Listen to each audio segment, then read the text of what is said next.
सभी छात्र छात्राओं को मेरा नमस्कार, सुप्रभात। आपका दिन शुभ हो। इसी के साथ मैं हाजिर हूँ आपके सामने आपकी 10वीं कक्षा की हिंदी की वर्कशीट को लेकर। और वर्कशीट यानी कार्यपत्रक नंबर हमारा 2 है और तिथि यानी तारीख यानी डेट है 7 जुलाई 2021।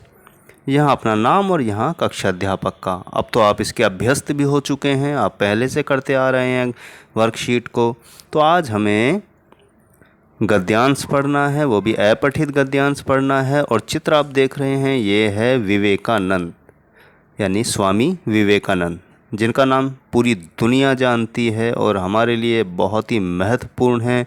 इन्होंने दुनिया को प्रेरणा देने का काम किया, भारत का सर ऊंचा किया, विदेश में शिकागो में जाके, शिकागो सम्मेलन में जाके हिंदी में बोला, यानी कि हमें हिंदी का महत्व भी उन्होंने बताया। तो आज उन्हीं के बारे में ये गद्यांश हम पढ़ेंगे। आइए शुरू करते हैं। स्वामी विवेकानंद उन महापुरुषों में थे जिन्होंने भारत में नव जागरण का शंख फूंका। उनका दिव्य संदेश विश्व के लिए प्रेरणादायक है, क्योंकि उन्होंने पौरुष और कर्म का पाठ पढ़ाया है। यानी कि पौरुष और कर्म का, यानी कि उन्होंने कर्म का महत्व बताया है और पुरुषार्थ यानी मेहनत का महत्व भी बताया। उनका बचपन का नाम नरेंद्र नाथ था, तो हम भूले नहीं कि उनका बचपन का नाम क्या था, नरेंद्र नाथ। उनकी शिक्षा एक अंग्रेजी स्कूल में हुई थी।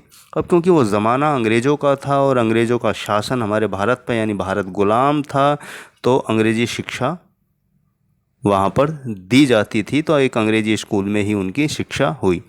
जब उनकी आध्यात्मिक भावना प्रबल हो उठी तो उन्होंने अपनी ज्ञान पिपासा को शांत करना अपना एक विशिष्ट यानी खास लक्ष्य माना। यानी कि जब उनकी सोच ऊपर की ओर बढ़ी, उनमें एक मैच्योरिटी आई, तो उनके अंदर ज्ञान को प्राप्त करने और आध्यात्मिक यानी कि मानसिक स्थिति को कंट्रोल करना, जिसे योग भी आप कह सकते हैं, ध्यान भी कह सकते हैं, तो ज्ञान की तलाश को ही उन्होंने अपना लक्ष्य माना। परमहंस जी की वाणी में विद्युत शक्ति विराजती थी, जो आगे चलकर नरेंद्र नाथ को भी नव आलोक और स्फूर्ति प्रदान कर सकी। अब क्योंकि नरेंद्र नाथ जी के गुरु, जिनका नाम परमहंस है था, उनकी वाणी और वो एक दिव्य पुरुष की भांति थे। एक ऐसे संत थे, ऐसे गुरु थे जो सच्चाई का प्रतीक थे, जिनका आशीर्वाद नरेंद्र नाथ यानी कि स्वामी विवेकानंद को भी मिला। सन 1886 में रामकृष्ण परमहंस के दिवंगत होने के साथ ही 23 वर्षीय नरेंद्र ने अपने गुरु की शिष्य मंडली के नेतृत्व का भार अपने कंधों पर ले लिया। तो 1886 में रामकृष्ण परमहंस गुजरने के बाद, यानी उस समय नरेंद्र नाथ यानी कि स्वामी विवेकानंद जी की उम्र केवल 23 वर्ष थी। तो जितना भी कार्यभार परमहंस जी का था, जो भी शिष्य थे उनके वो नेतृत्व करने लगे, यानी कि पूरी संस्था का भार अपने ऊपर ले लिया।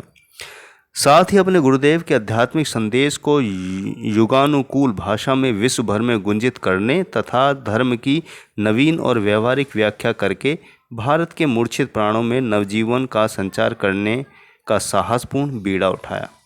तो यानी कि जो उनके गुरु थे परमहंस जी, जो उनका संदेश था, जो उनका आध्यात्मिक संदेश था, और अपने भारतीय धर्म संस्कृति को विश्व भर में फैलाने यानी कि उसका महत्व बताने का साहसपूर्ण बीड़ा नरेंद्र नाथ यानी कि स्वामी विवेकानंद जी ने उठाया। और ये दुनिया जानती है कि शिकागो में जब सम्मेलन हुआ तो वो बड़ी मुश्किल से वहाँ तक पहुँचे, और जब उन्होंने अपनी बात कही पूरा विश्व सुन रहा था, और आज भी उस बात को याद किया जाता है।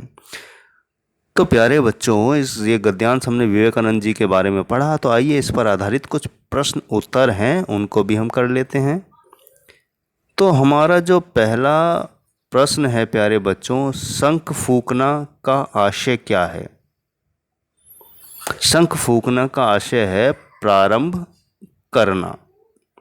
तो आइए और भी प्रश्नों के उत्तर हम देखते हैं। दूसरा हमारा प्रश्न है कि स्वामी विवेकानंद का संदेश प्रेरणात्मक क्यों है? तो आइए इसका उत्तर देखते हैं। तो हमारे पहले प्रश्न का उत्तर है कि शंख फूंकना का आशय यानी अर्थ क्या है। तो उत्तर इसका है प्रारंभ करना यानी कि शुरू करना। आइए बढ़ते हैं दूसरे प्रश्न की तरफ। तो प्यारे बच्चों, हमारा दूसरा प्रश्न है स्वामी विवेकानंद का संदेश प्रेरणात्मक क्यों है, यानी कि वो प्रेरणा क्यों देता है। तो उत्तर हमारा है कि स्वामी विवेकानंद का संदेश प्रेरणात्मक है क्योंकि उन्होंने पौरुष और कर्म का पाठ पढ़ाया है। पौरुष यानी कि मेहनत, संघर्ष और कर्म का पाठ उन्होंने दुनिया को दिया, इसीलिए वो प्रेरणा प्रदान करता है पूरी दुनिया को, युवाओं को, इसीलिए उनका संदेश प्रेरणात्मक है। बढ़ते हैं तीसरे प्रश्न की तरफ प्यारे बच्चों। हमारा तीसरा प्रश्न है कि परमहंस जी की वाणी में विद्युत शक्ति विराजती थी, रेखांकित वाक्य का क्या तात्पर्य है। तो उत्तर हमारा है कि इसका भाव यह है कि परमहंस जी की वाणी अत्यंत प्रभावशाली तथा ओजस्वी थी, यानी कि उनके बोलने में, बात करने में, आँखों में, उनके चेहरे में इस तरह की भाव थी, यानी बात थी, उनकी वाणी में इतनी शक्ति थी कि सामने वाले को प्रभाव डालती थी और आकर्षित करती थी। तो बढ़ते हैं चौथे प्रश्न की तरफ। तो प्यारे बच्चों, चौथा प्रश्न हमारा बहुत ही आसान और सरल है कि उनके गुरु कौन थे। तो उत्तर है स्वामी विवेकानंद के गुरु रामकृष्ण परमहंस थे, जिनको पूरी दुनिया जानती है जिस तरीके से विवेकानंद जी को सभी जानते हैं। तो बढ़ते हैं छठे प्रश्न की तरफ। तो बच्चों, हमने पांचवा प्रश्न पहले कर लिया। अब हमारा चौथा प्रश्न है कि स्वामी विवेकानंद का बचपन का नाम क्या था। तो उत्तर है कि स्वामी विवेकानंद का बचपन का नाम नरेंद्र नाथ था। बड़ा सरल है, आसान है, इसको हमेशा याद रखिएगा। परीक्षाओं में भी ये पूछा जाता है जब आप नौकरियों की तैयारी करेंगे। तो बढ़ते हैं अंतिम प्रश्न की तरफ। हमारा अंतिम प्रश्न है प्यारे बच्चों कि बीड़ा उठाना का वाक्य में प्रयोग कीजिए। तो उत्तर हमारा है कि जब लोग मर रहे थे तो सरकार ने उनकी मदद करने का बीड़ा उठाया, यानी कि जिम्मेदारी ली। तो इस तरीके से हमने 6 प्रश्नों के उत्तर दिए और कुछ नई चीज़ें सीखी, स्वामी विवेकानंद के बारे में भी जाना। तो प्यारे छात्र छात्राओं, अपना ध्यान रखें और कार्य को समय पर पूरा करें, क्योंकि विवेकानंद भी अपने नियम और अनुशासन के कारण ही आगे बढ़ चले और दुनिया में नाम किया। तो आप भी अनुशासन में रहिए, काम समय से कीजिए, अपना ध्यान रखिए। हालात अच्छे नहीं हैं, महामारी का दौर चल रहा है। तो इसी के साथ मैं लेता हूँ विदा, मिलता हूँ फिर आपकी अगली वर्कशीट को लेकर।